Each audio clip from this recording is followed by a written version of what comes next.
बिस्मिल्लाहिर्रहमानिर्रहीम। एक नए टॉपिक के साथ, नए वीलॉग के साथ आपकी खिदमत में हाज़िर हूँ। सबसे पहले ये वीडियो देखें, फिर जो है वो बात करते हैं।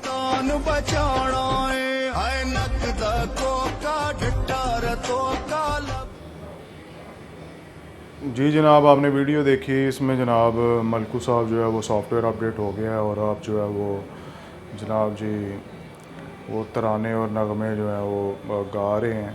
तो बहरहाल इस पे जो है वो मैं ज़्यादा जो है वो तबसरा नहीं करूँगा। पूरी कौम जानती है, तमाम लोग जानते हैं कि सॉफ्टवेयर अपडेट हो गया है मलकू का, और इनको जो है वो एयरपोर्ट पे रोका गया था और उसके बाद उन्होंने जो है वो एक नया वर्जन जो नकदा कोका है वो उसका रिलीज़ कर दिया है। और इनको जो है वो नकदा कोका नहीं सी लभदा पिया, शुक्र है नकदा कोका जो इन्हां नूं ਲੱਭ ਗਿਆ। ਮਜ਼ੀਦ ਤਬਸਰਾ ਨਹੀਂ ਕਰਾਂਗਾ ਭਾਈ। ਸੌਫਟਵੇਅਰ ਅਪਡੇਟ ਕਰਨ ਵਾਲੇ ਜਿਹੜੇ ਨੇ ਬੜੇ ਡਾਢੇ ਨੇ ਤੇ ਉਹਨਾਂ ਕੋਲੋਂ ਸੌਫਟਵੇਅਰ ਅਪਡੇਟ ਕਰਨ ਦੇ ਬੜੇ ਤਰੀਕੇ ਨੇ।